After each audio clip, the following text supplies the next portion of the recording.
Elizabeth sparkle ছিলেন একজন বিখ্যাত অভিনেত্রী, যার নাম স্মরণীয় করে রাখার জন্য আমেরিকার রাস্তায় স্টার আইকন পর্যন্ত আঁকা হয়েছিল। কিন্তু প্রকৃতির বাস্তবতা বড়ই নিষ্ঠুর। বয়স 50 পেরোতেই এলিজাবেথের সুন্দর চেহারা এবং সাকসেসফুল কেরিয়ার দুটোই নষ্ট হয়ে যায়। সে তার এই বার্ধক্যকে মেনে না নিয়ে পুনরায় যুবতী হওয়ার জন্য বিজ্ঞানীদের আবিষ্কার করা নতুন একটি ফর্মুলা দ্য সাবস্টেন্স নামে একটি নিষিদ্ধ ব্ল্যাক মার্কেট ড্রাগের অ্যাক্টিভেটর তার শরীরে ইনজেক্ট করে। এর মাধ্যমে সে তার আদার সেলফ তৈরি করে একটা বেটার এবং বিউটিফুল ভার্সন পায় ঠিকই, কিন্তু এর ফলশ্রুতিতে তাকে খুব কঠিন শাস্তি ভোগ করতে হয়।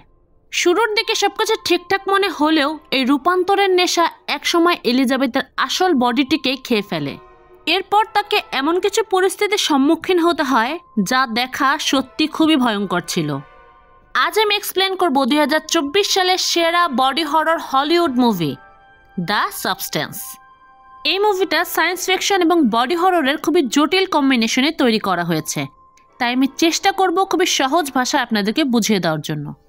মুভির শুরুতে আমরা দেখতে পাই সবুজ কালারের কি যেন একটা পদার্থ ডিমের মধ্যে ইনজেক্ট করা হচ্ছে, যার ফলে সেল ডিভিশনের মাধ্যমে ডিমের ওই কুসুম থেকে একটি নতুন কুসুমের সৃষ্টি হয়। আর এটাই হচ্ছে এই মুভির মূল থিম। মুভির শেষে এই বিষয়টি সম্পর্কে আমি আপনাদেরকে ক্লিয়ার ব্যাখ্যা করে দিব। এরপর আমরা কয়েকজন লোককে দেখি বিখ্যাত সব সেলিব্রিটিদের নিয়ে ওয়াক অফ ফ্রেম তৈরি করতে। এই স্টার আইকনটি তৈরি করা হয়েছিল তখনকার সময়ে সবচেয়ে বিখ্যাত অভিনেত্রী এলিজাবেথ স্পার্কেলের নামে। কিন্তু সময়ের পরিবর্তনের সাথে সাথে এলিজাবেথ স্পার্কেলের তারকাখ্যাতি আস্তে আস্তে ম্লান হয়ে যেতে শুরু করে। এরপর আমরা এলিজাবেথ স্পার্কেলকে একটি ফিটনেস টিভি শো হোস্ট করতে দেখি। সেদিন তার 50 বছরের জন্মদিন উপলক্ষে সবাই তাকে জন্মদিনের শুভেচ্ছা দিচ্ছে। তখন এলিজাবেথ ফ্রেশ হওয়ার জন্য ওয়াশরুমে যেতে নিলে দেখে লেডিস ওয়াশরুমটি বন্ধ, তাই সে জেন্টস ওয়াশরুমে যায় এবং সেখানে গিয়ে সে শুনতে পায় তার শোয়ের প্রডিউসার কার সাথে যেন মোবাইলে কথা বলছে তার ব্যাপারে। সেই প্রডিউসারের নাম ছিল হার্ভি। হার্ভিকে তখন মোবাইলে বলতে শোনা যায়, আমাদের এলিজাবেথ স্পার্কেলের মতো বয়স্ক ক্যারেক্টার আর দরকার নেই। এলিজাবেথের কারণে আমাদের চ্যানেলের টিআরপি দিনকে দিন কমে যাচ্ছে। আমাদের এখন নতুন কোনো মডেল দরকার যে হলো ইয়াং এবং সুন্দর। পিছন থেকে এই কথাগুলো এলিজাবেথ শুনতে পেয়ে মনে মনে খুব কষ্ট পায়। পরের দিন এলিজাবেথ হার্ভির সাথে একটি রেস্টুরেন্টে দেখা করে। তখন বস তাকে জানায়, তুমি এখন 50 বছরের বৃদ্ধ একজন মহিলা হয়ে গেছো। আমার শো হোস্ট করার জন্য তোমাকে এখন আর দরকার নেই। মানুষের চাহিদা এখন সুন্দর এবং আকর্ষণীয় ফিগারের অভিনেত্রীদের উপর, বাকিটা বুঝে নাও। এটা বলে শোয়ের প্রডিউসার সেখান থেকে উঠে চলে যায়। তার কথা শুনে এলিজাবেথের প্রচণ্ড খারাপ লাগে এবং তার মন ভেঙে যায়। এরপর এলিজাবেথ গাড়ি চালিয়ে তার বাড়ির উদ্দেশ্যে রওনা হয়। তখন সে দেখতে পায় রাস্তায় তার টাঙানো সবগুলো বিলবোর্ড ছিঁড়ে ফেলা হচ্ছে। এই বিষয়টি দেখে সে খুবই শকড হয়ে যায়। তখন আচমকায় সে মনোযোগ হারিয়ে অন্য একটি গাড়ির সাথে অ্যাক্সিডেন্ট করে বসে। যদিও সে যাত্রায় সে বেঁচে যায় এবং তার কোনো বড় ধরনের ক্ষতি হয় না। গুরুতরভাবে কোনো আঘাত না পাওয়ায় হসপিটালের ডাক্তার তাকে জানায়, আমি ছোটবেলা থেকে আপনার অনেক বড় ফ্যান। একথা শুনে এলিজাবেথ কান্নায় ভেঙে পড়ে। তার এই সিচুয়েশন দেখে হসপিটালের নার্স এগিয়ে এসে তার স্পাইনাল কর্ড পরীক্ষা করতে শুরু করে। এলিজাবেথ তখন জিজ্ঞেস করে, কি ব্যাপার, সব ঠিক আছে তো? নার্স তখন বলে, হ্যাঁ সব ঠিক আছে, এমনকি সব পারফেক্ট আছে।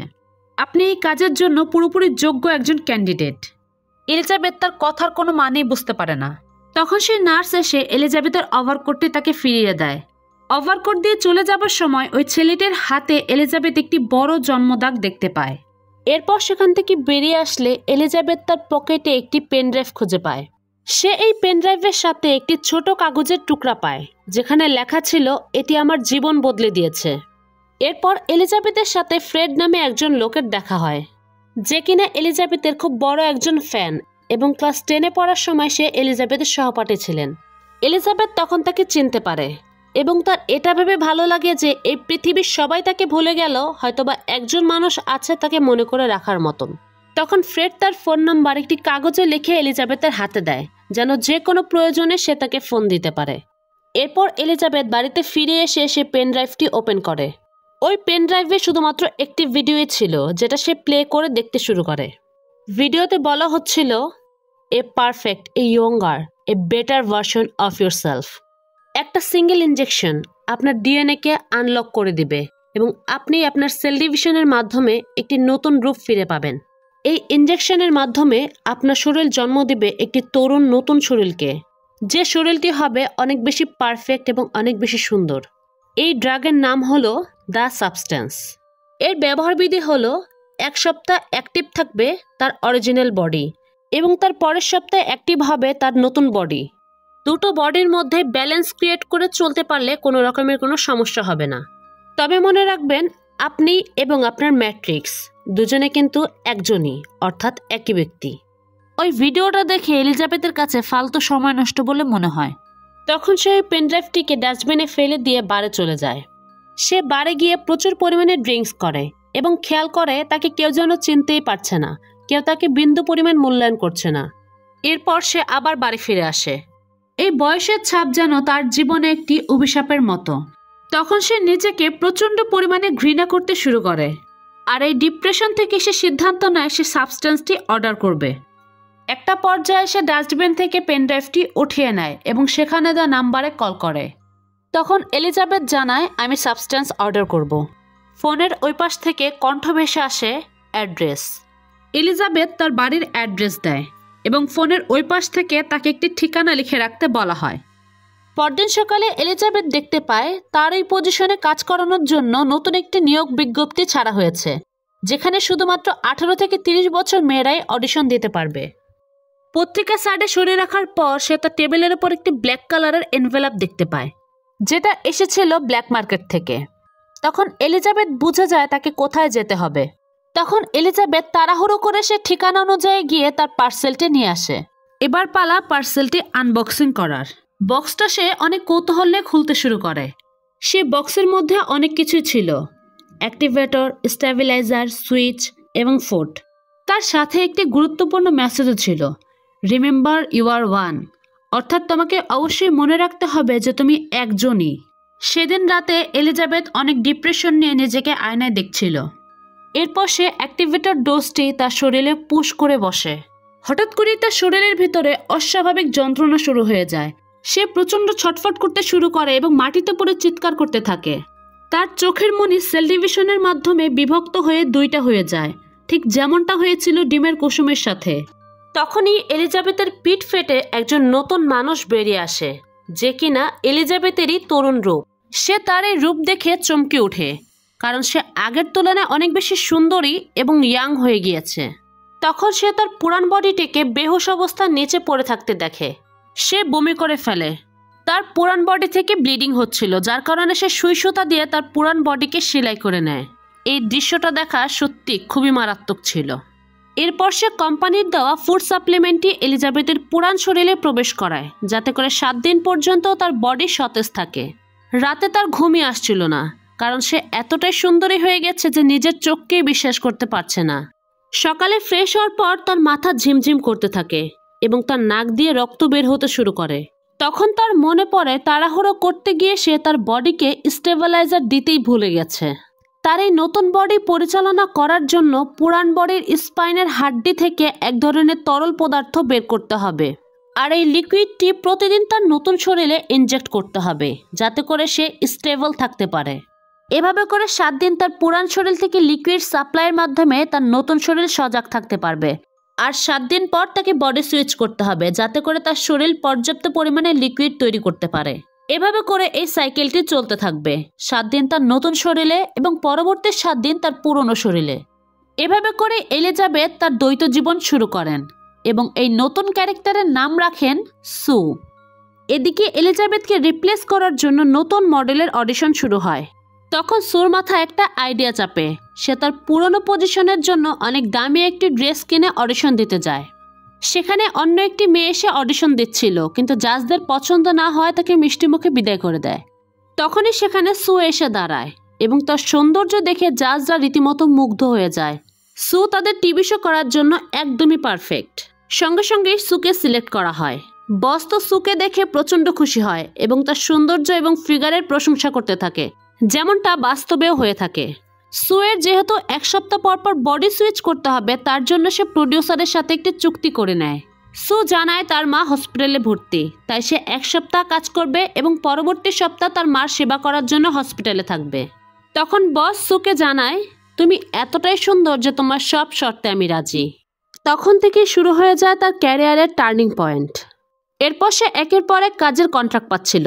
বিভিন্ন জায়গায় ফটোশুট, মডেলিং এবং টিভি শোতে যোগা ক্লাসও নিয়মিত সে চালিয়ে যেত। তাকে দেখে অডিয়েন্সও তার প্রেমে পড়ে যায় এবং সে দ্রুতই একজন তারকা হয়ে যায়, যেমনটা এলিজাবেথ ছিল। এভাবে করে দেখতে দেখতে 7 দিন চলে যায়। এরপর সময় এসে যায় তার পুরনো বডির সাথে সুইচ করার, যা সে একটি সুইচ ট্রিপের মাধ্যমে করে থাকেন। পরদিন এলিজাবেথ অফিসে যাওয়ার সময় তার বসের সাথে দেখা হয়।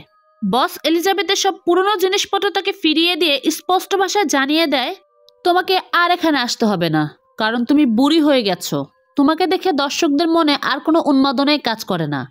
তাই এক কাজ করো, তোমাকে রেসিপির বইটা দিলাম, শেষ বয়সে অন্তত কটা খেয়ে বেঁচে থেকো, এখানে এসে শুধু শুধু আমার সময় নষ্ট করো না। এলিজাবেথ অনেক মন খারাপ করে বাড়িতে ফিরে আসে। এলিজাবেথের সময় তার দিন সহজে কাটতেই চায় না। সে সবসময় অপেক্ষা করতে থাকে কখন সে সুয়ের বডির সাথে সুইচ করবে। এভাবে দেখতে দেখতে 7 দিন পার হলে এলিজাবেথের কাছে সেই ব্ল্যাক মার্কেট ড্রাগ থেকে একটি চিঠি আসে। সেখানে লেখা ছিল তার রিফিল কিটটা ডেলিভারি করা হয়েছে। রিফিল কিটটা হচ্ছে ফুড সাপ্লিমেন্ট, যেটা আনকনশিয়াস বডিকে 1 সপ্তাহের জন্য প্রোভাইড করা হয় খাবার হিসেবে। এতে করে বডি সতেজ থাকে। এরপর সুয়ের সাথে বডি সুইচ করে। এরপর সু চিন্তা ভাবনা করতে থাকে এই বডিটি কিভাবে খোলা অবস্থায় রাখলে কারো নজরে আসলে জিনিসটা খুব খারাপ হতে পারে। তাই সে এলিজাবেথের বডিটি লুকানোর জন্য একটা সিক্রেট রুম তৈরি করতে শুরু করে। ড্রিল মেশিনের অতিরিক্ত শব্দ হওয়ার কারণে পাশের বাসা থেকে অলিভার দৌড়ে আসে কমপ্লেন করার জন্য। কিন্তু এসে সুয়ের মতো সুন্দরী তরুণীকে দেখে অলিভারের মুড সুইং হয়ে যায়। তখন সে সুয়ের বিরুদ্ধে কমপ্লেন করা বাদ দিয়ে উল্টো তাকে ডিনারের প্রপোজাল দেয়। এরপর সু এলিজাবেথের বডিকে তার সিক্রেট রুমে শিফট করে দেয় এবং তার রুমে থাকা এলিজাবেথের কিং সাইজ ছবিটাও সেখান থেকে সরিয়ে ফেলে। এরপর তার টিভি শো পাবলিকলি রিলিজ হওয়ার পর সে সবার আকর্ষণ করে।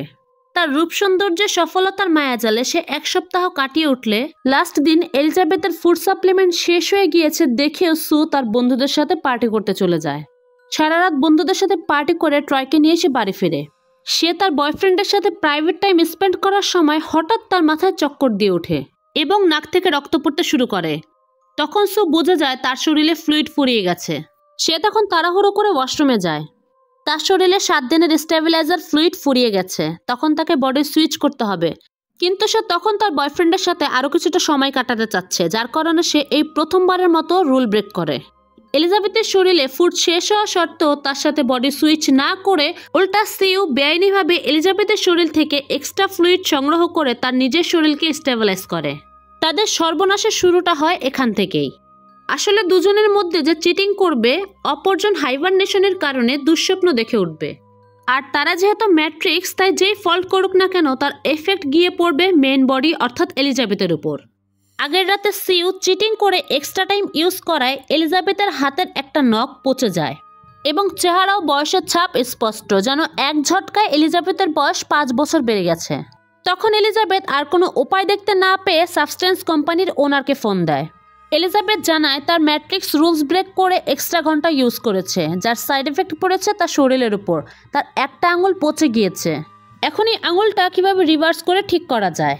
তখন সাবস্টেন্স কোম্পানি থেকে পরিষ্কার জানিয়ে দেওয়া হয় এটা কোনোভাবেই রিভার্স করা সম্ভব নয়, কারণ সে আপনার ম্যাট্রিক্স। মনে রাখবেন আপনারা দুজন কিন্তু একজনই, আর আপনার আদার সেলফ যা করছে সেটার জন্য কিন্তু দায়ী আপনিই, কারণ আপনি যা ভাববেন সেটাই তার মধ্যে প্রতিফলিত হবে। দুটো বডির মধ্যে ব্যালেন্স করতে হবে এবং ব্যালেন্সকে রেসপেক্ট করতে শিখতে হবে, তাহলেই সবকিছু ঠিকঠাক থাকবে। এটা বলেই সে কল কেটে দেয়। এভাবে করে এলিজাবেথ তার 1 সপ্তাহ কাটিয়ে দেয়। তবে এইবার তার ভিতরে একটা চাপা কষ্ট লুকিয়ে আছে, কারণ তার অপর বডির একটু মিসইউজের কারণে তার একটা আঙুল পচে গিয়েছে। বরাবরের মতো এবারও তার রিফিল কিট চলে এসেছে এবং সে তা রিসিভ করার জন্য যায়। হঠাৎ করেই তার কাছে মনে হয় তাকে কেউ যেন ফলো করছে, তাই সে দৌড়তে দৌড়তে পাশের একটা রেস্টুরেন্টে গিয়ে ঢুকে পড়ে। হাতের একটা আঙুল নষ্ট হয়ে যাওয়ায় সে গ্লাভস পরেছিল। হঠাৎ করে তার পাশের টেবিলে একজন লোক বলে ওঠে 7 ডেজ। এলিজাবেথ তার কথা শুনে কিছুই বুঝতে পারল না। তখন এলিজাবেথ লক্ষ্য করে ওই বৃদ্ধ লোকের হাতে একটি জন্মদাগ রয়েছে। ঠিক একই রকম জন্মদাগ সে দেখেছিল ওই নার্সের হাতে, যে তাকে সাবস্টেন্সের পেন ড্রাইভটি দিয়েছিল। এই বৃদ্ধ লোকের পিঠে সেলাই এবং জন্মদাগের চিহ্ন দেখে এলিজাবেথের বুঝতে বাকি থাকে না যে এই লোকটিও সাবস্টেন্স ব্যবহার করছে। হসপিটালের এই নার্স বয়টাই হচ্ছে এই বৃদ্ধ লোকের ইয়াঙ্গার ভার্সন। আসলে এই লোকটি সাবস্টেন্স ব্যবহার করতে বলে সেদিন এলিজাবেথকে রেফার করেছিল, কিন্তু কিছুদিন পর দেখা যায় এই লোকের ইয়াঙ্গার বডি এই ব্যালেন্সটাকে রেসপেক্ট করেনি, সে সাবস্টেন্সকে মিসইউজ করেছে। যার কারণে এই লোকের শরীর ক্ষতিগ্রস্ত হয়েছে এবং সে আরও বেশি বৃদ্ধ হয়ে গেছে। আর এই লোকটা তার নিজের ভুল বুঝতে পেরে সেই প্রসেসটাকে সেখানেই বন্ধ করে দেয়। আর এই সাবস্ট্যান্সের প্রসেসটাকে বন্ধ না করলে শেষ পর্যন্ত কি হতে পারে সেটা আমরা একদম শেষেই জানতে পারবো। তখন এই বৃদ্ধ লোকটি এলিজাবেথকে সাবধান করে বলে, তুমি এখনই তাকে ভুলে যাও, না হলে সে তোমাকে ধীরে ধীরে খেয়ে ফেলবে। এলিজাবেথ এই কথা শুনে ভয়ে সেখান থেকে দৌড়ে পালিয়ে গেলে হঠাৎ করেই তার সাথে ধাক্কা লাগে ট্রয়ের। এলিজাবেথ ট্রয়কে দেখে চিনতে পারে যে এই ছেলেটি সেদিন সুয়ের সাথে এসেছিল, কিন্তু ট্রয় তার সাথে খুব খারাপ ব্যবহার করে সেখান থেকে চলে যায়। এই বিষয়টি এলিজাবেথের কাছে খুব খারাপ লাগে, কারণ সুয়ের রূপে এই ছেলেটি তাকে খুব ভালোবাসা দেখাচ্ছিল। এরপর বাড়ি ফিরে এলে এলিজাবেথের মনে পড়ে ফ্রেডের কথা, যে তাকে এখনও এই রূপে পছন্দ করে। তো এলিজাবেথ ফ্রেডকে ফোন দিয়ে ডিনার ডেটের কথা বলে। ফ্রেড তো তার কথা শুনে পুরাই অবাক, সে সাথে সাথে রাজি হয়ে যায় এবং অনেক খুশিও হয়। এলিজাবেথ তখন তাকে রাত 8টায় টেবিল বুক করে রাখতে বলে। এলিজাবেথ ভাবে সে এখন থেকে আর সুর কথা ভাববে না, সে নিজের মতো করে বাঁচবে। রাতে ডিনার ডেটে যাবার জন্য যতটা সম্ভব সুন্দর এবং পরিপাটি করে নিজেকে সাজিয়ে নেয়। বের হয়ে যাবার আগে সুকে এক নজর দেখতে গেলে সুর সৌন্দর্য দেখে তার প্রচন্ড হিংসা হয় এবং সে চিন্তা করতে থাকে কিভাবে সুর থেকে আরো বেশি সুন্দর করে নিজেকে প্রেজেন্ট করা যায়। সে প্রকৃতির এই স্বাভাবিক নিয়মটা কোনোভাবে মানতে রাজি নয়, তাই সে আরো বেশি করে মেকআপ করতে থাকে। আরো বেশি মেকআপ করে বেরিয়ে যাবার সময় সে আবার বিলবোর্ডে সুর ছবি দেখে। সুর ছবি দেখে তার মন আরো খারাপ হয়ে যায় এবং সে নিজের চেহারা নিয়ে ইনসিকিউর ফিল করতে থাকে। তখন সে রাগের মাথায় তার সব মেকআপ নষ্ট করে বাড়িতেই বসে থাকে। ফ্রেড তার জন্য রেস্টুরেন্টে ওয়েট করতে থাকে এবং একের পর এক মেসেজ দিতে থাকে, কিন্তু এলিজাবেথ কোনোটারে রিপ্লাই দেয় না। এলিজাবেথ রাগে সারা রাত চিকেনের রোস্ট খেয়েই কাটিয়ে দেয়, এটা জানার পরও যে এখন তার এক্সট্রা টাইম চলছে। এরপর বডি সুইচ করে সু শুটিংয়ের জন্য গেলে শুটিংয়ের মাঝপথে দেখা যায় হঠাৎ করে সুর শরীরে একটা মাংসপিণ্ড ফুলে উঠেছে। এটা দেখে অনেকটা বিব্রত হয়ে শুটিংয়ের মাঝপথে শুটিং বন্ধ করে সু বাথরুমে চলে যায় এবং দেখে তার পেটের মধ্যে থেকে একটা চিকেনের লেগ পিস বের হচ্ছে। হঠাৎ করে চমকে উঠে দেখে এটা একটা দুঃস্বপ্ন ছিল। আগেই বলেছিলাম দুজনের মধ্যে কেউ যদি এক্সট্রা টাইম ইউজ করে তাহলে অপরজনের হাইবারনেশন ভাঙে দুঃস্বপ্ন দিয়ে। বাড়ির অবস্থা দেখে সুয়ের মেজাজ আরও বিগড়ে গেল। সু তখন সাবস্টেন্স কোম্পানিকে ফোন দিয়ে এলিজাবেথের নামে কমপ্লেন করতে থাকে। সাবস্টেন্স কোম্পানি থেকে তখন একটা কথাই বারবার বলা হয়, মনে রাখবেন আপনারা দুজন কিন্তু একই, এখানে দ্বিতীয় কোনো ব্যক্তির উপস্থিতি নেই। হঠাৎ একদিন প্রডিউসার সিইওকে ডেকে জানায়, আমাদের টিভি শোয়ের টিআরপি গত 30 বছরের সব রেকর্ড ব্রেক করেছে, তুমি এখন জনপ্রিয়তার শীর্ষে, তাই তাকে প্রমোশন দিয়ে নিউ ইয়ার ইভ শোর জন্য ডাকা হবে, যেখানে 50 মিলিয়ন লোক তাকে লাইভে দেখবে। নিজের জীবনের এত বড় একটা সাফল্য অর্জন করার সুযোগ পেয়ে সু যেন খুশিতে ইমোশনাল হয়ে পড়ে। সু তখন সাফল্যের সর্বোচ্চ পর্যায়ে পৌঁছে গেছে, তাই এখন একটু ভুল করা মানে সব শেষ। নিজের show, brand promotion, product marketing, interview সহ ওরা অনেক কাজের অফার সে পেতে থাকে, যার ফলে তার ওভারটাইম ডিউটি করা লাগছিল। তাই সুইচের খপ্পর থেকে বাঁচতে সু বেআইনিভাবে এলিজাবেথের বডি থেকে এক্সট্রা হোয়াইট কেমিক্যাল কালেক্ট করে তার ব্যাগে রাখত, যাতে করে দীর্ঘদিন বডি সুইচ না করে সে স্টেবিলাইজ থাকতে পারে। ক্রমাগত সুচ ফোটানোর কারণে এলিজাবেথের শরীরে পচন ধরে যায়। এভাবে করে 3-4 সপ্তাহ চলার পর সু এলিজাবেথের সাথে বডি সুইচ করলে দেখা যায় এলিজাবেথের শুধু বয়স নয়, তার শরীরের অর্ধেক অংশই নষ্ট হয়ে গেছে। এলিজাবেথ তার নিজের শরীরের অবস্থা দেখে প্রচণ্ড জোরে চিৎকার করে ওঠে। দ্য সাবস্টেন্স কোম্পানির কাছে আবারও কমপ্লেন করলে তারা জানায়, যা হয়ে গেছে তা রিভার্স করা কোনোভাবেই সম্ভব নয়, তবে আপনি চাইলে এই প্রসেসটিকে এখানে অফ করতে পারেন। তবে আপনার বডিতে কোনো পরিবর্তন দেখা যাবে না, আপনি যেমন আছেন ঠিক তেমনই থাকবেন। লোভ, লালসা, চাওয়া পাওয়ার রেখা টানতে এলিজাবেথ কখনোই শিখেনি। হোক না শরীরের ক্ষতি, তাতে কি, তার দরকার শুধু খ্যাতি এবং সাফল্য।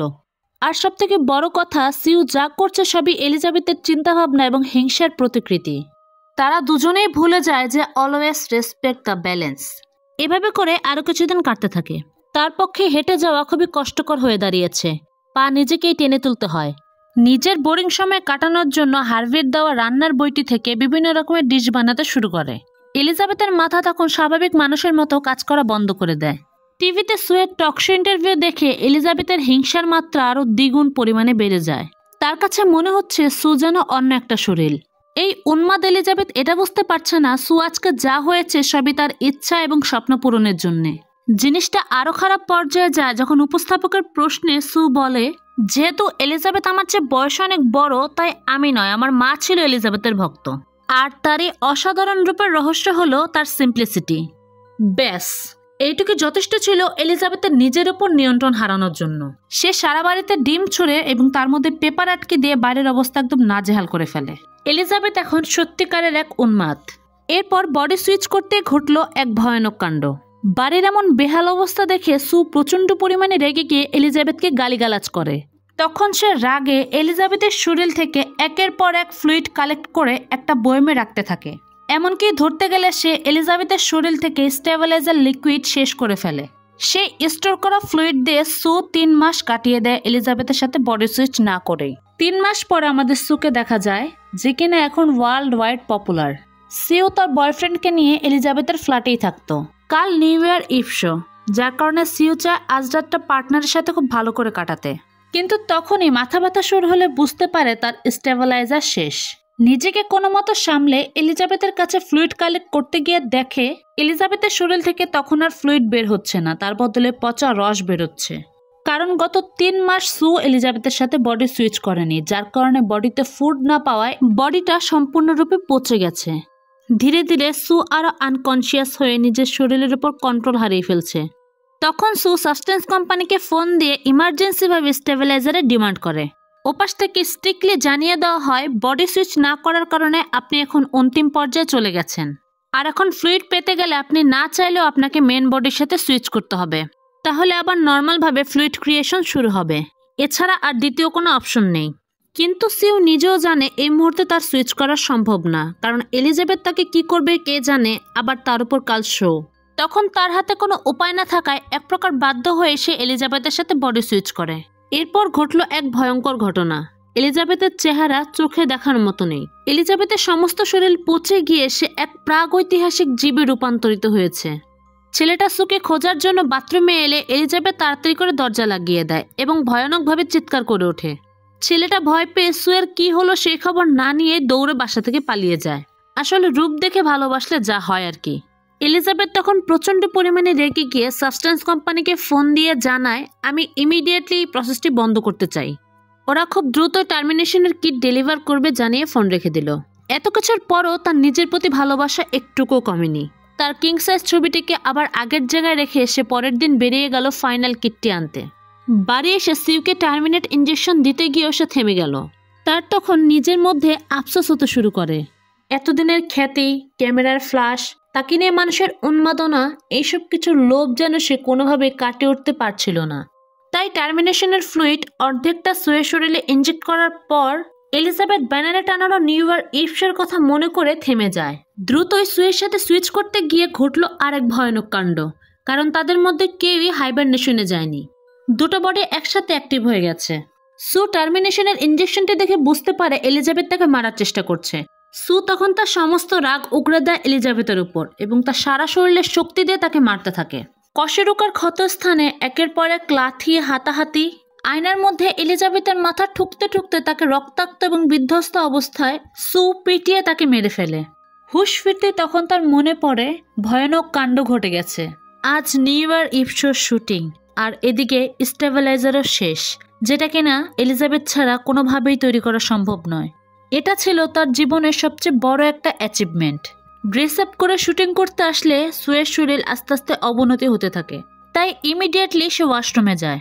সেখানে সে জোরে কাশি দিতে তার মুখ থেকে কয়েকটা দাঁত ভেঙে বেরিয়ে আসে। যে মিষ্টি হাসির চর্চা ছিল গোটা টিভি জগৎ জুড়ে, সেটা এখন শেষ। সেখান থেকে সে দৌড়ে বের হয় বাড়ি ফিরে যাবার জন্য। পথেই দেখা হয়ে যায় হার্ভি সহ শোয়ের অন্যান্য ইনভেস্টরদের সাথে। তখনই মনে পড়ল অ্যাক্টিভেটরের কথা, যা থেকে তৈরি হবে the perfect other self. Producer তখন তাকে সবার সামনে হাসতে বলে, কিন্তু দাঁত না থাকায় সু তো কোনোভাবেই হাসতে পারছে না। তাদের জোরাজোরির কারণে সু একটা ফেক স্মাইল দেখিয়ে সেখান থেকে সরে লিফটে উঠে পড়ে। লিফটের বাটন চাপতে সে দেখতে পায় তার নখ উঠে যাচ্ছে, তার একটা কান খসে তার হাতে পড়ছে।